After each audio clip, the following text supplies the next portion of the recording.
What's going on, guys? Nick here, and since we passed 1,000 subscribers on the channel, I'm now giving you part 2 of the 1,000 subscriber special. I'm going to be giving you guys a mod list of my 2013 BRZ, since there are a lot of new faces. A lot of you don't know everything that's done to the car, so I'm going to go over performance, cosmetic, interior, all that good stuff, so you guys know everything that's done to this car thus far. So let's get started on the mod list of my BRZ. The first mods I want to go over are the performance mods done to the car. Some of them are small, some of them made a huge difference in the car. First mod I did was a K&N drop-in filter. A lot of people do say that the stock intake box on this car is very good. All it needs is a better filter. You could go with an HKS, you can go to K&N, it doesn't really matter. I went with K&N, and I absolutely love it, and I did a review video on that, and yeah, it was a good part. The next mod I did to the car was a Burke Muffler Delete. Now the Muffler Delete really woke this car up sound-wise. I really didn't feel any performance gains from it, nothing too crazy, but it did make the car sound much louder and much better than stock. After I did the Burke Muffler Delete, I ended up doing the Burke front pipe, and that actually did feel like it did help the car out. It deleted a resonator that was off your stock front pipe, and you got a higher flowing cat, and I believe it helped the car out a little bit down low, between the 2,000 to 3,000 range, and it gave the car a little bit more of a punch, which I did like. It helped with sound a little bit, but it didn't really change it that much. So the big one, after I did the Burke front pipe, I ended up going with a Borla unequal length header, and that is what really helped this car performance-wise. From the factory, these cars do have a torque dip, which is pretty significant, and that unequal length header is what really helps that out. And paired with all of this, I did a Moto East 93 octane Pro Tune, and the car ended up dynoing at 188 wheel horsepower and 151 pound-feet of torque. So the car does feel much better now, and the torque dip is gone. So that's all the performance mods I have done to the car thus far. So cosmetic-wise, I really didn't do all that much to the car. As you can see, it pretty much looks like a regular BRZ. I did a couple slight changes that I'm going to show you guys. First, I did the DT Moto side markers. They're smoked out rather than the orange ones that come on the car, and they're not clear like a lot of people go with.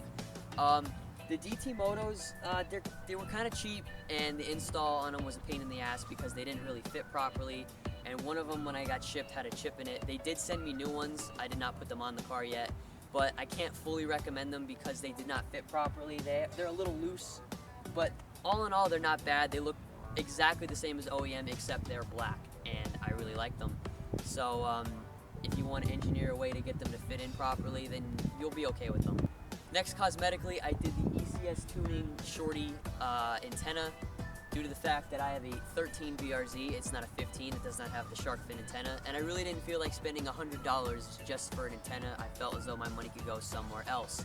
So I went with the ECS tuning shorty antenna. It's under $20, and it is a very good improvement over the stock antenna, which is over 7 inches long. This one is 2 inches long, so it looks much cleaner, and I absolutely love it.